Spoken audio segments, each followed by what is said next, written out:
2014 সময় একটা গল্প বলবো।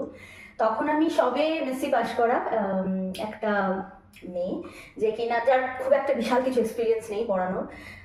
তো প্রথম তার জব লোকেশন যেটা দেওয়া হলো পড়ানোর জন্য, তাকে পাঠানো হলো শিলিগুড়িতে। ঠিক আছে, তো শিলিগুড়ি যাওয়া, সেখানে গিয়ে ক্লাস নেওয়া, সবটাই ভালোই হয়েছিল আর কি।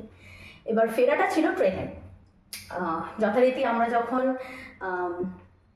এসে পৌঁছালাম এনজেপি স্টেশনে, জানতে পারলাম যে সামহাও যারা আমরা শিলিগুড়ির ফ্যাকাল্টিজ ছিলাম, আমাদের টিকিটটা ক্যান্সেল হয়ে গেছে। তো আচ্ছা, এখানে একটা জিনিস বলার আছে যে ওখানে সবাই ছিলেন কিন্তু মেল ফ্যাকাল্টিজ, একমাত্র আমি ছিলাম ফিমেল। তার উপর কিচ্ছু জানি না, কোনো এক্সপিরিয়েন্স নেই। তো হুট করে পাঠানো হয়েছিল, আমি চলে গিয়েছিলাম। তো যথারীতি সবাই খুব চিন্তিত, সময়টা তখন হবে 6টা।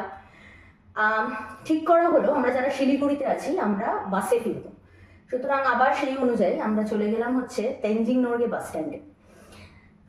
ওখান থেকে যখন অটো থেকে নামছি, ঠিক আমাদের চোখের সামনে দিয়ে কলকাতাগামী লাস্ট বাসটা বেরিয়ে গেল।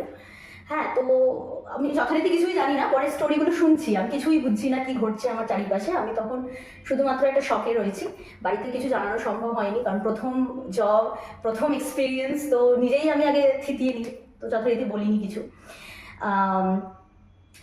স্যারেরা গেলেন এবং সেখান থেকে এসে খোঁজ পেলাম যে কলকাতার আর কোনো বাস নেই। যে বাসটা দাঁড়িয়ে আছে তখনও, সেটা বহরমপুর অবধি যাবে, তারপর কি হবে আমরা জানি না। তো আমাকে বলা হলো যে ঠিক আছে ম্যাম, আপনি দাঁড়ান, আমরা দেখছি কি হয়। তো যথারীতি কেউ আর তারপর কিছু ডিসক্লোজ করেনি, বললো হ্যাঁ টিকিট পাওয়া গেছে, আমরা অন্তত বহরমপুর অবধি চলে যাই, ওখান থেকে আর কোনো বাস পাওয়া যেতেই পারে বা ট্রেন। তো যথারীতি ঠিক আছে, টিকিট পাওয়া গেল। রাতের খাবার নেওয়া হয়েছিল, সেটাও খাওয়া দাওয়া হলো আর কি।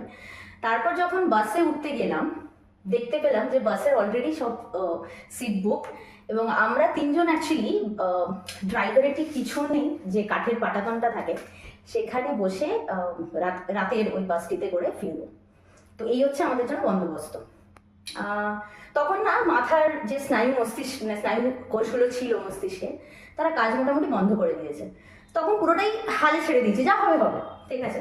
মানে তখন আর কিছু ভাবার নেই, তো ওটাই করতে হবে, ওটাই, আর ওটা ছাড়া কোনো অপশন নেই। তো যথারীতি ওইভাবেই ফিরেছিলাম, এবং বলে না সব কিছুরই একটা ভালো দিক আছে। 3টে সাড়ে 3টে নাগাদ হঠাৎ করে মানে একটু ঘুম তো লেগেই, মানে ঘুম এসেই যায় আর কি যে কোনো পরিস্থিতিতেই রাতে।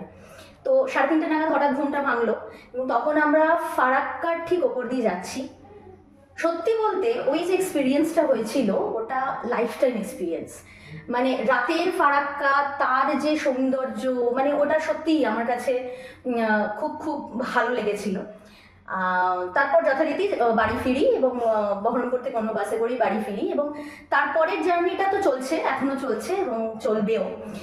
তো আমার যেটা বলার এই স্টোরিটার মধ্যে দিয়ে সবাইকে, সেটা হচ্ছে যে কাঠের পাটাতনে বসে যে জেদটা নিয়েছিলাম নিজের মধ্যে, যে আমি মেয়ে বলে আর এরপর ফিরবো না, বা এরপর আর এই জবটা করবো না, একদমই নয়।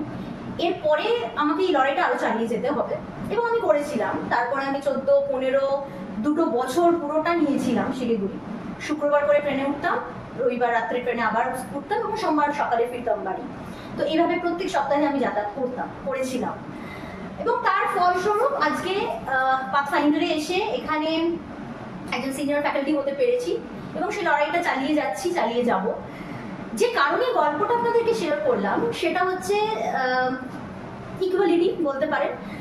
কারণ আমরা এই সমাজের আকাশটার অর্ধেক আমরা মেয়েরা, আর অর্ধেক অবশ্যই ছেলেরা। সুতরাং এই যে দখল করে নেব, ছিনিয়ে নেব আমাদের অধিকার, এই কনসেপ্ট আমি বিশ্বাসী নই।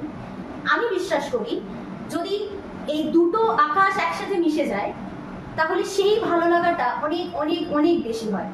এবং সেই ভালো লাগাটাকে সাথে নিয়ে আমি আরো 10 বছর চলেছি, আরো 10 বছর চলতে চাই আমার সমস্ত সহকর্মীদের সাথে, যারা সেদিন আমাকে সাপোর্ট করেছিলেন, যারা আজও আমাকে সাপোর্ট করেন, এবং এরপরেও সাপোর্ট পাবো। এবং অবশ্যই আমার বাড়ির সেই লোকজনরা, আমার হাজব্যান্ড, আমার বাবা, যারা ছেলে হয়ে আমাকে সাপোর্ট করছেন এবং করবেন আমি জানি।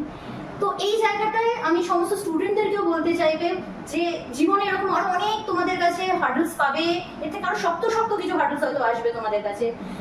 সেখানে কোথাও আমরা থেমে যাবো না, শুধু আমরা মেয়ে বলে। আমরা সেটাকে ওভারকাম তো করবোই, এবং তার থেকে আরো উঁচু, আরো বড় কিছু করার প্রেরণা পাবো।